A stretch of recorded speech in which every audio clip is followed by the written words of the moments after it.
जानकारी न्यूज में आप सभी का स्वागत है। भारत पाकिस्तान के बीच बॉर्डर पर भले ही सीज फायर हो गया हो, लेकिन मोदी सरकार, प्रधानमंत्री मोदी की किरकिरी कम होने का नाम नहीं ले रही है और यह किरकिरी सीज फायर करने की वजह से हो रही है।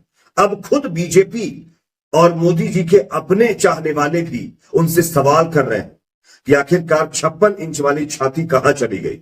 क्यों इंदिरा गांधी जैसी हिम्मत मोदी जी नहीं जुटा पाए? एक एक करके मैं आपको बताऊंगा कि दरअसल लोग इस सीजफायर को लेकर के मोदी सरकार की आलोचना क्यों कर रहे हैं, क्यों मोदी सरकार से सवाल पूछ रहे हैं। आगे ये पूरा वीडियो आप देखिए, आपको समझ में आ जाएगा। साथ ही साथ एलओसी बॉर्डर से एक और दुखद खबर सामने आ रही है, इसकी भी जानकारी आपको देंगे। साथ ही से रिक्वेस्ट, अगर ये वीडियो आपको पसंद आए तो इसको शेयर जरूर करिए। अगर ये वीडियो आप फेसबुक पर देख रहे हैं तो आप हमारे पेज को लाइक फॉलो जरूर कर लीजिए और हां, अगर यूट्यूब पर देख रहे हैं तो प्लीज इसको सब्सक्राइब जरूर करें। अब बात करते हैं पहली खबर की। सबसे पहले स्क्रीन पर आप लोग ये खबर देखिए। भारत पाकिस्तान के बीच पिछले 3 दिनों से चल रहे हमलों के बाद शनिवार को दोनों के बीच सीज फायर के लिए सहमति बन गई। इस खबर के बाद सोशल मीडिया पर मोदी सरकार की जम करके किरकिरी हो रही है। सोशल मीडिया में चल रहा है कि जब युद्ध करना ही नहीं था तो फिर शुरू ही क्यों किया। लोग जम करके मोदी सरकार की आलोचना कर रहे हैं क्योंकि युद्ध विराम या सीज फायर की घोषणा अमेरिका के राष्ट्रपति डोनाल्ड ट्रंप की तरफ से की गई है। इसको लेकर के भी लोग अब सवाल खड़े कर रहे हैं। इवन खुद मोदी भक्त भी इसको लेकर के सवाल कर रहे हैं। उनका भी कहना है कि क्या मतलब जो है अमेरिका के राष्ट्रपति डोनाल्ड ट्रंप की इतनी हिम्मत कि भारत पाकिस्तान के बीच मुकाबला हो रहा है और सीज फायर का अनाउंसमेंट पाकिस्तान या भारत की तरफ से ना करके अमेरिका के राष्ट्रपति कर रहे हैं। अब 56 इंच वाली छाती कहां चली गई? यहां पर देखिए, कुछ यूजर सोशल मीडिया पर मोदी सरकार से सवाल पूछ रहे हैं। उनका कहना है कि सांप को कुचलने का मौका छोड़ा। एक यूजर सौरभ सचान है, उन्होंने लिखा है युद्ध चीन की चाल था ताकि उसके यहां से कंपनियां भारत न चली जाए। अमेरिका इस बात को जानता था, इसी वजह से मध्यस्थता बना, लेकिन सांप को कुचलने का अच्छा मौका था। 2 घायल छोड़ दिया, वो फिर काटेगा। उसके बाद देखिए, गिरीश पटवर्धन नाम के एक यूजर हैं, वो लिखते हैं दोस्ती यारी के चक्कर में मोदी साहब आपने इतिहास रचने का मौका छोड़ दिया। दोस्ती यारी के चक्कर में सब कुछ किया आपने, ये कहना है गिरीश पटवर्धन का। इसके बाद देखिए, यहां पर मध्य प्रदेश की मतलब कांग्रेस की तरफ से भी सवाल खड़े किए गए। अमित चौरसिया लिखते हैं, आरोप लगाते हैं कि मोदी जी अब ये बताएं कि पाकिस्तान अधिकृत कश्मीर के कितने हिस्से को मुक्त कराया गया, या फिर मीडिया इसे लेकर इतना हल्ला क्यों कर रहा है। शैलेश दृष्टि ने लिखा है युद्ध रोकने की घोषणा अमेरिका ने की, मानने में कोई बुराई नहीं है, लेकिन भारत और पाकिस्तान के नेता स्वयं अपना निर्णय क्यों नहीं ले सकते? ये लोग सवाल खड़े कर रहे हैं। इसी के साथ साथ कई यूजर तरह तरह की बातें कर रहे हैं। कई यूजर्स का यह भी मानना है कि आखिरकार 56 इंच वाले मोदी जी खुद से इस बात का अनाउंसमेंट क्यों नहीं करते। और पाकिस्तान ने हमारे कई जवानों को शहीद कर दिया, कई नागरिकों को शहीद कर दिया। पहले उसने पहलगाम के अंदर कायराना हरकत करवाई, जब हमने रिटेलिएशन किया तो इतनी जल्दी सीजफायर कर लिया गया, आखिर क्यों? इवन मैं आपको एक और खबर दिखाना चाहता हूं, एक वीडियो दिखाना चाहता हूं। आप देखिए, सीएनएन के एक रिपोर्टर का वीडियो शेयर किया जा रहा है और इसमें भी दावा किया जा रहा है कि भारत ने खुद युद्ध विराम का प्रस्ताव रखा था। भारत सीजफायर के लिए आगे आया था। ये मैं नहीं कह रहा हूं, मेरा अपना कहना नहीं है। मैं आपको वीडियो दिखाता हूं, देखिए, उसके बाद इसकी चर्चा करते हैं। Yeah, I was just talking to a source who was literally in the room where it happened, where Secretary of State Marco Rubio, I was told, played a massive role in bringing about this ceasefire, a ceasefire that on multiple times today and even yesterday, because it was in the works yesterday, perhaps over the last 48 hours, as we've been reporting, Pakistan was sort of on a military pause to give a window for diplomacy.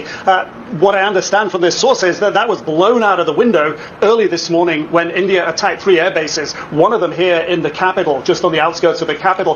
That, according to the source, Pakistan responded with a relentless, a massive barrage of missiles and rockets, they say, Pakistan says, into Indian military facilities, bases inside India, air bases, weapon storage, and along that disputed line of control in Kashmir against military bases there. They say that this, from the Pakistan perspective, their communications, how they were communicating with Secretary Rubio, that really put India on the back foot. It didn't know what had happened. India, according to Pakistan, reached out to Secretary Rubio, reached out to the Saudis, reached out to the Turks, reached out to others to find a diplomatic off-ramp, got engaged after that onslaught in diplomacy, but telling the mediators that they were going to go on a pause on the Indian side. And then, according to Pakistan, that didn't happen. There was another exchange of rocket fire. That happened several times during the day today.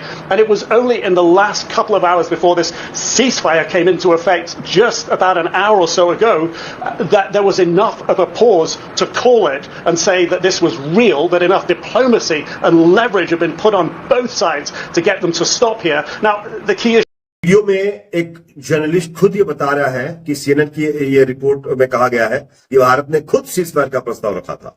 Bharat ceasefire के लिए आगे आया था और reporter ने आगे कहा है कि जवाबी हमले में पाकिस्तान ने भारत में सैन्य हवाई अड्डों को पर गोली चलाई है। शायद इसी वजह से आज पाकिस्तान के अंदर और उसकी मीडिया में जो कायर लोग बैठे हुए हैं वो जश्न मना रहे हैं।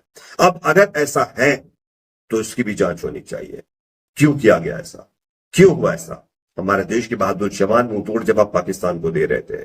अगर ये जो दावा किया जा रहा अगर सही है तो क्या मोदी जी जो 56 इंच की छाती वाली बात करते हैं वो फर्जी है? ये भी लोगों की तरफ से कहा जा रहा है। खैर, इसका अगर सही से आकलन किया जाए, सही से इसकी छानबीन की जाए तो पता चलेगा कि आखिरकार किसने सीजफायर के लिए क्या कहा है।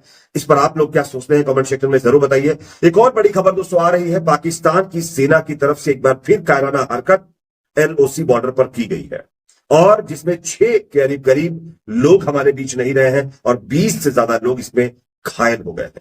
हालांकि जो लोग जिनकी कैजुअलिटी हुई है उनको लेकर के जम्मू कश्मीर की सरकार, वहां के मुख्यमंत्री ने ऐलान किया है कि 10-10 लाख रुपए का मुआवजा दिया जाएगा। लेकिन ये अपने आप में सवाल खड़ा करने वाली बात है कि पाकिस्तान लगातार अपनी कायराना हरकत कर रहा है, उसके बावजूद उसके साथ सीजफायर क्यों किया गया, क्यों उसको उसी की भाषा में जवाब नहीं दिया गया, ये भी लोगों की तरफ से सवाल किया जा रहा है। साथ ही साथ मैं आपको एक स्क्रीन पर खबर दिखा रहा हूं, आप देखिए, देश के लिए अंतिम सांस तक लड़े मोहम्मद इम्तियाज पाकिस्तानी फायरिंग में वो शहीद। पाकिस्तान की ओर से हुई एक और क्रॉस बॉर्डर फायरिंग ने भारत के एक और वीर सपूत को हमसे छीन लिया।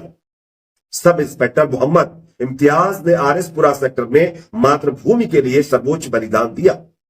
अब उन लोगों को यह खबर जरूर देखनी चाहिए जो एक कम्युनिटी के लोगों से, मुस्लिम समुदाय से देशभक्ति का सर्टिफिकेट मांगते हैं, कहते हैं कि ये देशभक्त नहीं। आप देखिए, जब देश को कुर्बानी देने का वक्त आता है तो मोहम्मद इम्तियाज जैसे हमारे देश के वीर सपूत बॉर्डर पर अपनी जान की परवाह किए बिना मुकाबला करते हैं और मामला यही नहीं रुकता है।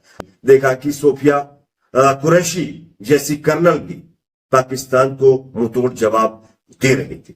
इवन एक और बड़ी खबर आ रही है उधमपुर से, जहां पर एयरबेस पर तैनात जवान शहीद हो गया है क्योंकि ड्रोन का मलबा गिरने से वो घायल हुआ था और वो अब हमारे बीच नहीं रहा है। तो इस तरीके की चीजें लगातार हो रही हैं, लेकिन उसके बावजूद भी सीजफायर कर लिया गया और इसीलिए लोग मोदी सरकार की किरकिरी कर रहे हैं कि आखिरकार क्या जरूरत थी। पाकिस्तान खुद गिड़ा करके आता पैर पड़ता आके, क्योंकि हमारी सेना उसको मुंहतोड़ जवाब दे रही थी। खैर, इस पर आप क्या सोचते हैं कमेंट सेक्शन में जरूर बताइए। वीडियो लाइक, शेयर, चैनल पर नए सब्सक्राइब जरूर करें।